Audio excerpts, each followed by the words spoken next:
Hello students, welcome to online class. Today I start new chapter special purpose books second.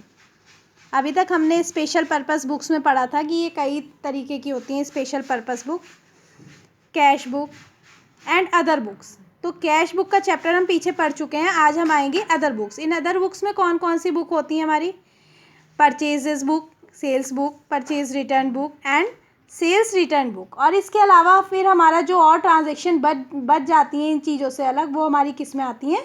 Journal proper में. तो देखिए, journal is a सब divided into books of original entry. Journal जो है हमारा एक सब डिवाइडेड हमने किस में कर लिया? Books of original entry, as there are number of transaction in a large side business firm. क्योंकि जर्नल को हमने बुक्स कुछ सब डिवाइडेड बुक्स में डिवाइड किया. क्यों?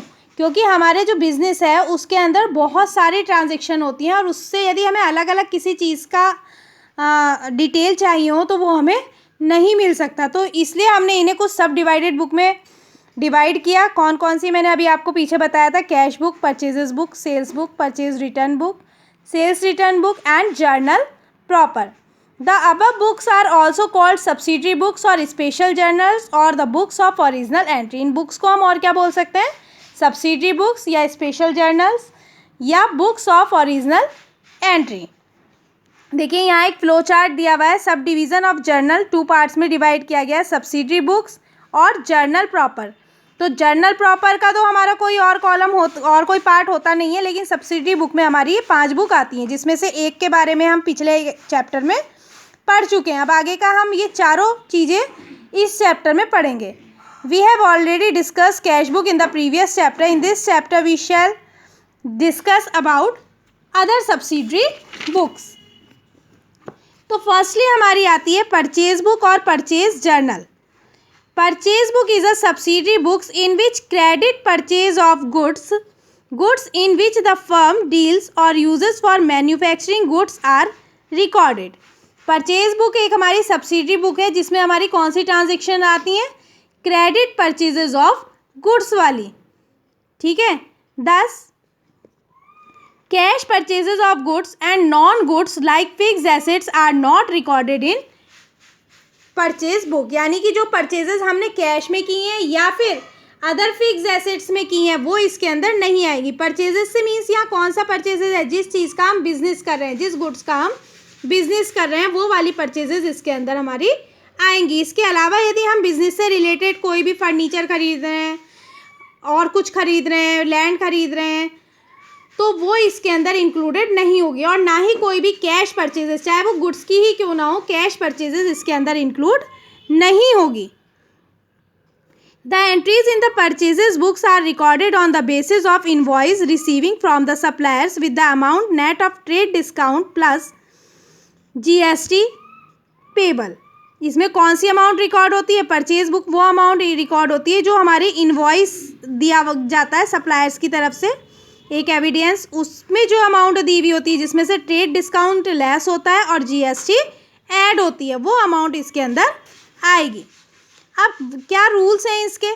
तो देखिए, फर्स्टली हम पहले इसका परफॉर्मा देखेंगे. परचेज बुक और purchase journal. Firstly date, then particular, फिर इनवॉइस नंबर, फिर लेजर फॉलियो, फिर डिटेल्स, कॉस्ट, इसके ऊपर लगने वाली CGST, SGST या IGST, ऊपर इसके ऊपर लगने वाला कोई फ्रैट चार्ज है, कार्टेज है, ठीक है, वो सब. फिर इन सब का टोटल जो है यहाँ पे आ जाएगा. तो इन सब के बारे में मैंने आपको बता दिया. डेट के कॉलम में डेट नोट करते हैं, पर्टिकुलर के कॉलम में क्या डिस्क्रिप्शन है उसका, क्या चीज़ हमने खरीदी, कितनी खरीदी, वो हमारा आ जाता है. इनवॉइस नंबर में जो हमारा बिल आया है उसका इनवॉइस नंबर इसमें पड़ जाएगा. लेज़र फॉलियो में लेज़र में जिस पेज पे लेज़र के हम इसे एंटर करेंगे वो उस पेज का नंबर आ जाता है. डिटेल्स में the amount in respect of each article is written in this column. If trade discount is allowed by the seller it is deducted from the gross amount. यहाँ हम यदि कोई ट्रेड डिस्काउंट वगैरह है तो यहाँ लेस करके इसमें हम दिखाएंगे. अब देखिए किस तरीके से ये होता है. क्वांटिटी इनटू प्राइस पर आर्टिकल. सपोज करिए हमने कोई चीज़ 10 खरीदी है और उस एक चीज़ की वैल्यू क्या है? 50 रुपीज़. तो 10 इंटू 50 ये अमाउंट यहाँ आ गई. अब इसके ऊपर जितना ट्रेड डिस्काउंट लेस हो रहा है वो लेस कर लिया हमने, यहाँ पे जो अमाउंट बचा यहाँ आ गया. अब इसके बाद इसके अंदर CGST और SGST है तो वो, या IGST है तो वो ऐड करेंगे। ये अमाउंट आ गया ऐड करके। इसके बाद कोई इसके ऊपर अदर एक्सपेंस लगाया, कोई भाड़ा लगाया, कोई फ्रेट चार्ज लगाया, कार्टेज लगाया, वो ऐड करेंगे। देन टोटल पेबल अमाउंट हमारी यहाँ आ जाएगी कि इतना अमाउंट हमें इसे पेड करना है। ये इसका कैलकुलेशन है हमारा परचेजेस निकालने का। इसके बाद इसमें कॉलम आता है कॉस्ट ऑफ गुड्स परचेज, ठीक है, एक्सक्लूडिंग GST हटाते हुए यहाँ हम कॉस्ट लेंगे।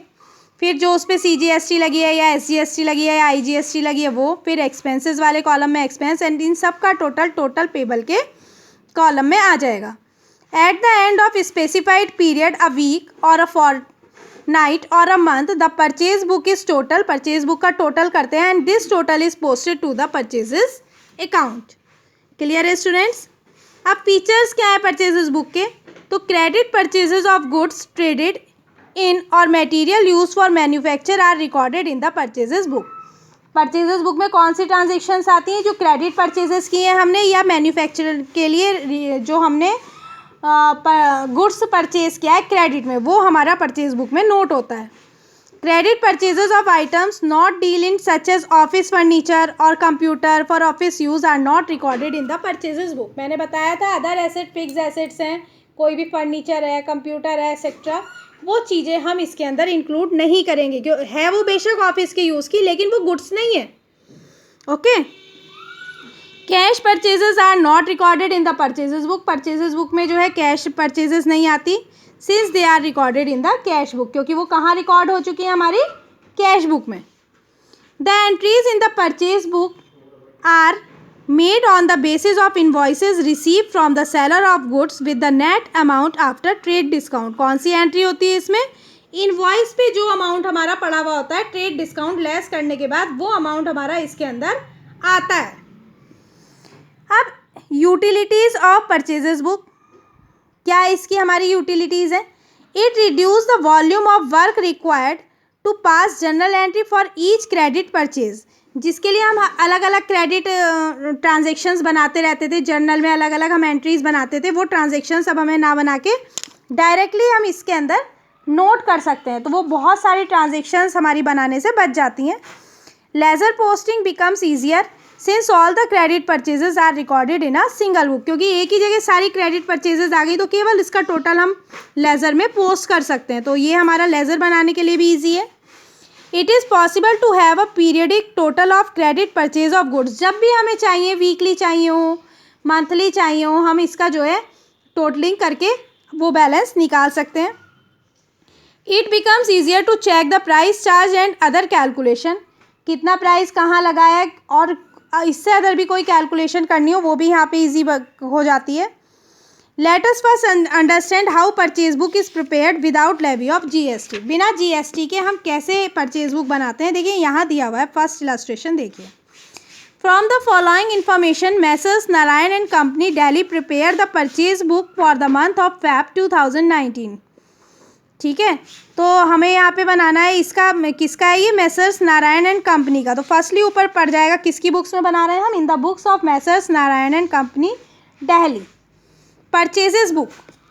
ठीक है, फर्स्ट ट्रांजेक्शन देखिए, क्योंकि हमें फैब की बनानी है, फैब की परचेज बुक बनानी है। फर्स्ट ट्रांजेक्शन हमें गिवन की हुई है, purchase from Messrs brown and company Kolkata. तो मैंने बताया था जब किसी कंपनी का नाम दिया हो, कैश और क्रेडिट ना दिया हो, then it is a credit transaction. अब इससे क्या परचेज किया है? 5 gross pencils at the rate of 1200 per gross. 5 gross pencils खरीदी हैं, जिसमें एक ग्रॉस पेंसिल्स का रेट क्या है? 1200। तो देखिए यहाँ हमने पर्टिकुलर के कॉलम में लिखा 5 gross pencils at the rate of ₹1200 per gross. 1200 को 5 से मल्टीप्लाई किया, डिटेल्स के कॉलम में आ गया 6000। 2 dozen registers at the rate of ₹500 per dozen. 2 dozen register खरीदे 500 पर डजन के हिसाब से, तो 2 × 500 1000 आ गया। लेस इसमें ट्रेड डिस्काउंट किया, तो मैंने बताया था ये डिस्काउंट वगैरह लेस जो करते हैं हम डिटेल्स वाले कॉलम में करते हैं। कितने परसेंट डिस्काउंट है? 10%।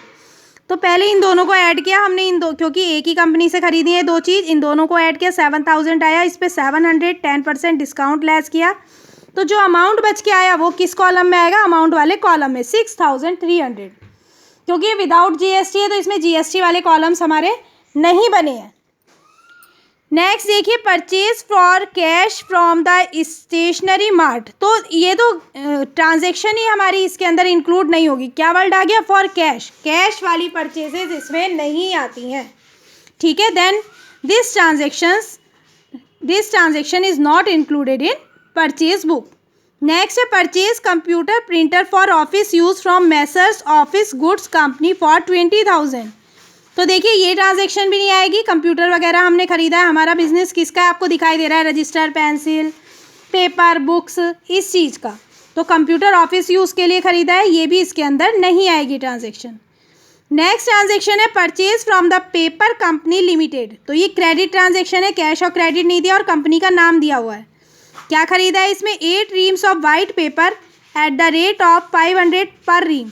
तो 8 × 500 हमने करके लिख दिया यहाँ 4000। फिर 10 reams of ruled paper eight the rate of ₹600 पर रीम, ये मल्टीप्लाई करके लिख दिया। लेस, इस पर भी ट्रेड डिस्काउंट है, इन दोनों का एडिशन किया 10,000 आया और उस पर 10% ट्रेड डिस्काउंट माइनस किया, देन 9,000 अमाउंट आ गया, अमाउंट के कॉलम में लिख दिया। इसके बाद लास्ट ट्रांजेक्शन आपको दी हुई है यहाँ पे, purchase 80 Reynolds pen eight the rate of 5 each from Messrs Verma brothers limited. तो 5 × 80, 85 जा ये आ गया। क्योंकि इस पर कोई ट्रेड डिस्काउंट नहीं है तो डायरेक्ट इसका अमाउंट हमने, और क्योंकि 2-3 भी मिक्स नहीं है, अकेला सिंगल अमाउंट है, देन हमने इसको यहाँ पे लिख दिया 400। अब टोटल वाले कॉलम में हमने इनका टोटल किया, ये टोटल आ गया। ये किस नाम से आएगा हमारा? लास्ट डेट, फरवरी की लास्ट डेट है 28 फेब, परचेजेस अकाउंट के नाम से, और इसका हमेशा जो बैलेंस आता है वो आता है डेबिट बैलेंस। इसके आगे हम क्या लिखेंगे? DR। तो ये हमारा एक परचेज बुक का आपका एक इलस्ट्रेशन था, ये शायद आपको अच्छे से समझ में आ गया हो। अब आगे हम पढ़ेंगे इसका GST पार्ट, वो नेक्स्ट वीडियो में करेंगे। Thank you.